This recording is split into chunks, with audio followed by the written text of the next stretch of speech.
Салам достор, назарыңыздарда Аралаш медиа. Бүгін сіздерге дагы бир кызыктуу тасмалардан бирин кыскача баяндап бермекчимин. Сиз шашпай отуруп видеону аягына чейин көрүүгө даяр болуп калган болсоңуз, биз баштадык.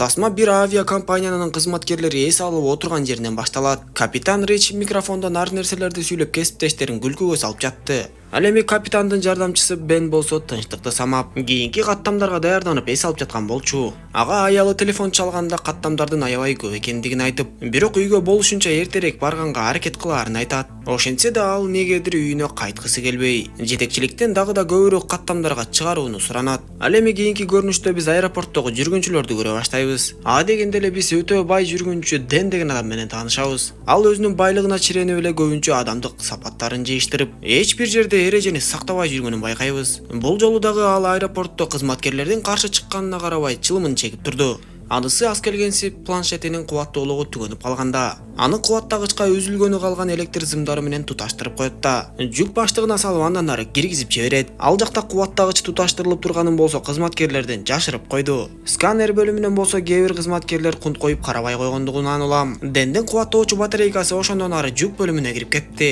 Бул мезгилде аэропортко ошол каттамдын учкучтары да келе баштаган. Ден өтүп бара жатып бир кичинекей Кора деген кыздын сүйлөп жаткан сөзүн угуп калат. Көрсө Кора учакка түшкөндөн коркуп жаткан болуп, учкуч Бен кичинекей кыз Корага: "Учкандын эмнесинен коркосуң? Андан коркпой эле кой, андан көрө бегемоттон корксоң болот, ошол коркунучтуураак" деп коет. Бен андан ары жүрүп кеткенден кийин Коранын ата-энеси Кора инисин карай жүрсүн деп иниси Финге атайын трекерди орнотушат да, аны Коранын телефонуна кошуп берип коюшат. Бул деген нерсе Коранын иниси Финдин кайсыл жерде жүргөндүгүн так көрсөтүп бере алмак. Дал ошол каттамга кытайлык киберспортсмендер жана да америкалык күрөшчүлөр түшмөкчү болуп, каттоодон өтүп кезек күтүп калышат. Кытайлык кыз Лили америкалык күрөшчү бала Хачка байкаластан тийип алып, Хач болсо Лили менен таанышмакчы болуп эле тынчын ала баштайт. Анда Лилиге сезимдери бар Сэм аны коргомокчу болуп Хач менен беттешмекчи болуп жатса, күрөшчүлөрдүн машыктыруучусу келип шакирттерин бөлүп кетет. Учкучтар болсо өз орундарына отурушуп, учакты даярдап ар бир нерсесин текшерип чыга башташат. Стюардессалар болсо жүргүнчүлөрдүн баардыгын отургузуп тейлей башташты. Баардыгы даяр болгондон кийин көп өтпөй эле учак акырындан алдыга жылып барып, абага көтөрүлүп кетти. Бир канча убакыт өтүп караңгы кирген кезде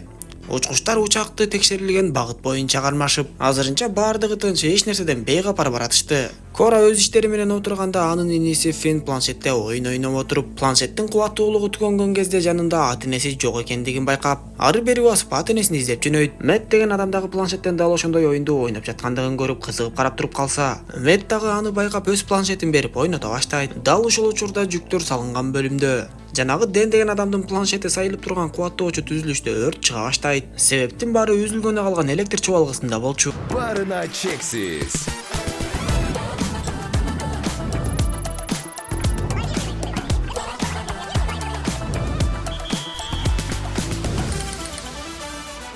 Барына чексиз. Бир аз убакытка чейин жүктөрдүн арасы түтөй баштап, качан гана белгилүү бир өлчөмгө жеткенден кийин гана датчиктер иштей баштады. Учакта өрт пайда болгондугу учкучтарга эми гана белгилүү болуп, өрт өчүрүүчү сууларды ишке киргизишип, бирок ал жардам бере албай коет. Анда учкучтар өздөрүнүн 2 экипаж мүчөсүн ошол жүк бөлүмүнө жөнөтүшүп, алар жүк бөлүмүнө кирип келгенде өрттүн бир топ эле күчөп кеткендигин билишет. Өрттөн улам жүк салуучу чоң бөлүкчөлөр кыймылга келе баштап, кыскасы өрттү өчүрүү экипаж мүчөлөрүнүн колунан келбей калгандыгы дагы белгилүү болот. Учкучтар эми гана авариялык жагдай пайда болгондугун толугу менен мойнуна алышып, жүргүнчүлөргө эскертүү беришип эле ишти алдын алганга аракет кыла башташат. Алар эң жакынкы аэропортко конууга аракеттенишип, байланышка чыгышып, ошол эле учурда жүргүнчүлөргө баардыгы жайында экендигин айтып, тынчтандырганга аракет кылып жатышты. Жанагы Дэн деген адам өлүп бараткансып, кайрадан дааратканага кирип чылымын чеге баштайт. Дал ушул мезгилде учактын капталындагы жарака ажырай түшүп, жанагы жүк бөлүкчөсү ыргып чыгып турбинага жарылат. Бир заматта эле алай дүлөй түшүп, учактын капталындагы жаракалар чоңойгондон чоңоюп, жүргүнчүлөр биринин аркасынан бири эле ыргып жок болуп кете башташты. Экинчи кыймылдаткычтагы иштен чыгып, учак тездик менен бийиктигин жоготуп, жакынкы аэропортко дагы жетүүгө мүмкүн эмес болуп калгандыгын учкучтар жакшы түшүнүп калышат. Капитан Рич жана анын жардамчысы Бен ошол жерден өздөрүн колго алганга болушунча аракет кылышып, жүргүнчүлөргө катуу соккуга даяр болуусун эскертишет да, кандай гана болбосун океандын үстүнө акырын урунганга аракет кылышат. Алгач учак сууга туура урунуп, андан соң ылдамдыгы азая баштайт. Дал ошол учурда Тынч океандын коралдык рифтери учактын тышкы бөлүктөрүнө уруна баштайт. Ошонун айынан учактын учактын бир канаты сууга дароо урулуп, түз бара жаткан учак экиге ажырап эле оодарылып кетти. Жыйынтыгында учак 3 бөлүккө ажырап, анан да көптөгөн майда бөлүктөргө чачырап кеткен болуп, Бен эсине келген кезде капитан Рич дагы эле эсин жоготуп турган абалда экендигин көрөт. Көрсө учкучтар бара жаткан учактын тумшугу тереңге бир топ кирип, айнектин жаракалары жарылууга аз эле убакыт калыптыр. Аңгыча болбой капитан дагы эсине келип, бирок анын буту суу алтында кыпчылып калган болуп, Бен канчалык аракетин кылбасын капитандын бутун чыгара албай койду. Анда Бен капитанга жок дегенде бутуңду кесип өзүңдү аман алып чыгып кетели деп айтса, капитан ага такыр эле көнбөй. Жакшысы сен бул жердеги кичинекей кыз жана стюардессаны алып жогоруга көтөрүл. Азыр айнектер сынып кетсе учак толугу менен чөгүп кетет. Ошондуктан каалганы жакшылап бекитип кет деп айтып буйругун берет. Бен болсо капитанды бир топко чейин кыя албай туруп, акыры анын айтканы менен макул болот да сыртка чыгып каалганы бекитет. Ошондон бир аз өтпөй эле айнектер жарылып, ошол бөлүмдү суу каптап калат да капитан өмүрү менен коштошот.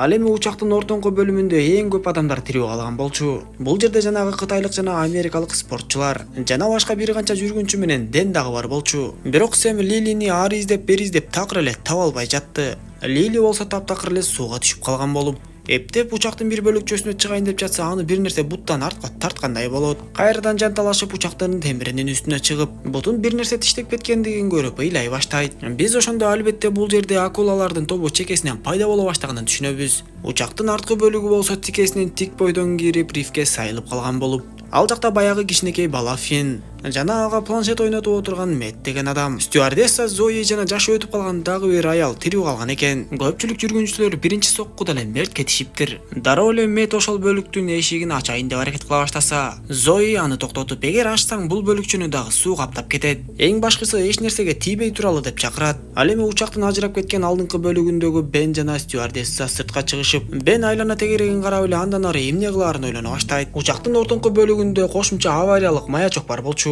Бен ошол жака жетип аны иштетпесе, куткаруучулар аларды таба албай калмак. Ошондо стюардесса бул ишти өз колуна алмакчы болуп, эч нерседен камсынабай эле учактын ортоңку бөлүгүнө сүзүп жетмекчи болот. Бен болсо дароо эле өзүнө керектүү нерселерди жыйнаштыра баштаган кезде, жанында турган Кора бир өлүк адамды суу алдында бир нерсе тартып кеткендигин байкап калат. Кора ал жөнүндө Бенге айтып, ошондон кийин гана Бен бул жерде акулалар бар экендигин түшүнүп, стюардесса кызга тезирээк сүзүп жет деп кыйкырганы менен стюардесса кыз эч нерсе укпай койду. Айласы кеткен Бен куткаруучу кайыкты жаза салат да Кораны салып кесиптешин куткарууга шашылып жөнөйт.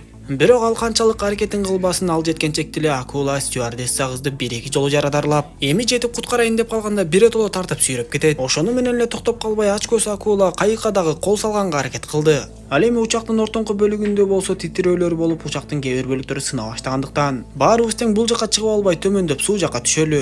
Ордуктун баары бул жака келип акырындан титиреп ылдый кулап жатат. Эгер азыр ушинтпесек, баарыбыз тең чөгүп кетебиз деп түшүндүрүп бере баштайт. Бирок Хачага каршы чыгып экөө кайра эле беттешип урушуп кете жаздашат. Ошентсе да көпчүлүк Сэмдин оюн колдоп акырындан ылдыйга сууга түшө башташат. Дал ушул мезгилде учактын темири менен сүзүп жүргөн Лили эптеп учакка жакындап эле сүзүп келип чыга калат. Сэм аны көрөөрү менен сүйүнүп тосуп алып, бирок ошол эле учурда Лилини ээрчип келген акула америкалык күрөшчүлөрдүн машыктыруучусун жулуп кетет. Ошону менен катар эле дагы бир акула Джессини сүйрөп кетип, машыктыруучусун жана досун жоготкон Хаштын өтө ачуусу келе баштайт. Ал Сэмге атырылып, суу жака түшөлү деген сенин идеяң болчу. Эми ошол сууга өзүң түш деп аны сүйрөп бара баштайт. Ошентип ызы чуу болуп жаткан кезде учактын ортоңку бөлүгүнө учкуч Бен дагы жетип келип калат. Ал ызы чуу чыгарып жаткан Хашты жакадан алып, бир заматта эле эсине келтирип тынчытып коет да башкаларды да тынчтандырып түшүндүрүү иштерин жүргүзүп, мындан ары кандай кадамдарга барышаарын айтып бере баштайт. Ал эми бул кезде учактын арткы бөлүгүндө калган стюардесса Зои, кичинекей бала Фин, Мет жана жашы өтүп калган дагы бир аял суу уламдан улам көтөрүлүп келе жаткандыктан эмне кылаарын билбей калышкан. Анда Мет эптеп жарадар колу менен болсо дагы суу алдына кирип эптеп жол таап сыртка чыгууну чечип, бир канча аракеттерди көрүп отуруп учактан чыгып суу үстүнө чыгат. Бирок суу үстүнө чыкканы менен чыныгы кыйынчылыктар ага ушул жерден башталып, көп күттүрбөй эле акулалар аны арыдан бери тартып кетишти. Бен болсо жүргүнчүлөргө эки жел кайыкты толтура бергиле деп айтып, өзү болсо баягы кошумча авариялык маячокту издеп жөнөйт. Бактыга жараша авариялык маячокту таап жүргүнчүлөргө кайтып, бирок дал ушул учурда Кора жүргүнчүлөргө кошулбай,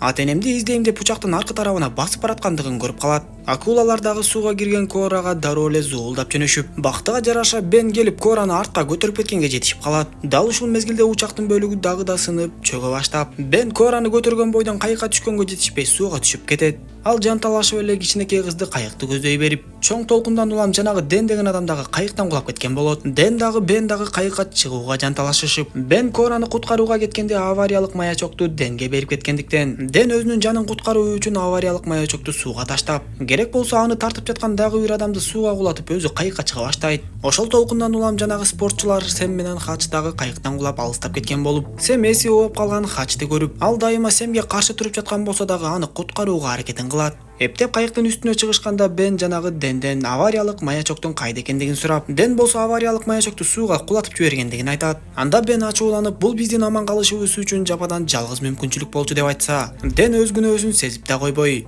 Мунун баарына өзүңөр күнөөлүүсүңөр, жоопкерчилик силерде да. Ушул болгон окуяга силердин авиакомпанияңар жана кызматкерлериңердин баардыгы күнөөлүү деп айтат. Ошентип экөө кайым айтышып жатып, Ден Бенди чаап жиберип, ачуусу келген Бен өзү дагы тура калып Денди чаап жиберет. Ушундай жагдайдан кийин өзүнүн аман калаарын же калбаарын ойлобогон Ден, сен экөөбүз соттон көрүшөбүз деп эле Бенге кыйын болуп, башка кайыкка секирмекчи боло баштайт. Бен болсо аны күч менен өзүнүн кайыгында калтырып, мындай жаман жүрүш турушун өзү көзөмөлдөмөкчү болот. Ошол учурда гана алар кыйкырып жардам сурап жаткан Сэм менен Хачты көрүп калышып, кайыктарын жакындатып барып акулаларга жем боло электе куткарып кеткенге мүмкүн болот. Бул кезде учактын арткы бөлүгү толугу менен эле суу алдына киргени калды. Меттин кайтпай калгандыгын түшүнгөндө Зои кичинекей бала Финди даярдап, акыркы күчтөрүн колдонуп суу алдоо аркылуу чыгып кетүүнү көздөйт. Бирок бекки мен баары бир сүзүп чыга албайм деп Зои менен Финди кое берип, өзү болсо акыркы мүнөттөрүндө небересине билдирүү жөнөткөнгө аракет кылат. Зои менен Фин болсо эптеп суу үстүнө чыгууга мүмкүн болуп, бактыга жараша жакын жерде ачылбай калган жел кайыкты көрүп калышат. Тиешелүү аракеттерди көрүп жел кайыкты ачып жиберип, жел кайык ачылаары менен ал жака Финди чыгарат.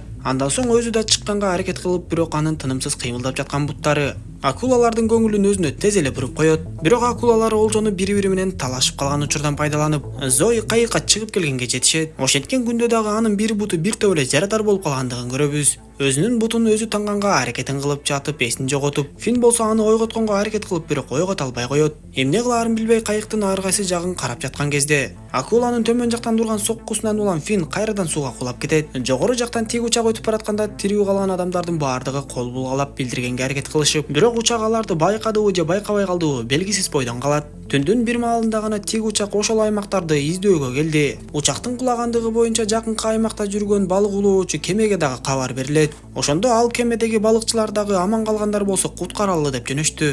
Акыры тик учак жел кайыктагы тирүү калган адамдарды таап, алардын суучулуу жүргүнчүлөрдүн абалын билүү үчүн төмөнгө түшө баштайт. Аман калган адамдар болсо аларга сууга түшпөгүлө деп түшүндүргөнгө аракет кылышып, бирок суучул жаңы эле сууга кирип баратканда акула анын бутун жулуп кетет.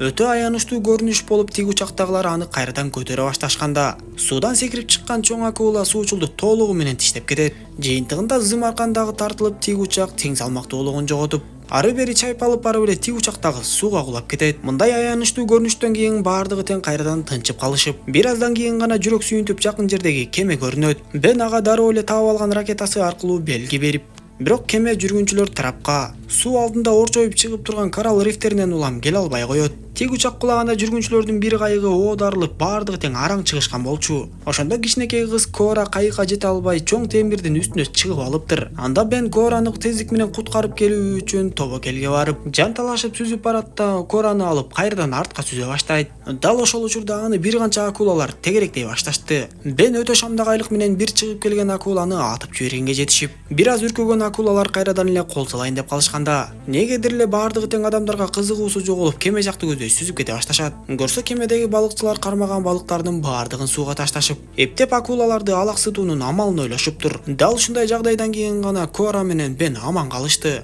Ал эми жанагы өзүнүн камын гана ойлоп жүргөндөн суудан бир канча тутам чылым таап алат да аны эптеп колуна алып, эми гана чалкасынан жатып бир кериле чылым чегейин деп калганда, төмөн жактан урган акуланын соккусунан улам сууга түшүп кетет. Ошентип күтүлбөгөн жерден Денди дагы акулалар талап кетишти. Эртеси күнү аман калган жүргүнчүлөрдүн баардыгы жанагы кеме менен бара жатышты. Көптөн бери сезими болсо да билдире албай жүргөн Сэм Лилиге сезимин билдирет. Кора болсо телефонун Бенге көрсөтүп, иниси Финдин жакынкы жерден көрүнүп жаткандыгын айтат. Анда Бен балыкчыларга айтып, ошол жакты көздөй жакындашат да, баягы жарадар болгон Зоини жана аман калган Финди таап алышат. Өкүнүчкө карай Фин менен Коранын ата-энеси такыр эле табылбай калды. Тасманын аягында кеменин кырында ойлуу турган Бен телефонундагы уулунун сүрөтүн карайт. Көрсө уулу айыкпасты артка кабылып, көптөн бери даарыланып кыйналып жүргөн болот. Бендин үйгө кайткысы келбегенинин себеби ушунда болуп, ал аялынын жана баласынын кыйналып жаткандыгын такыр көргүсү келбей, алыста жүрсөм балким жүрөгүм көп азап чекпейт деп ойлогон. Бирок эми аялына дагы кандай кыйын экендигин түшүнүп, үй бүлөсүнө телефон чалат да аларды көздөй бара жаткандыгын айтат. Тасма дал ушундай жаз соңуна чыгат. Достор, видео жаккан болсо мага жакты белгисин басып, дос тааныштарыңыз менен бөлүшүп койгонду унутпаңыз. Кийинки видеолордон көрүшкөнчө аман болуңуздар.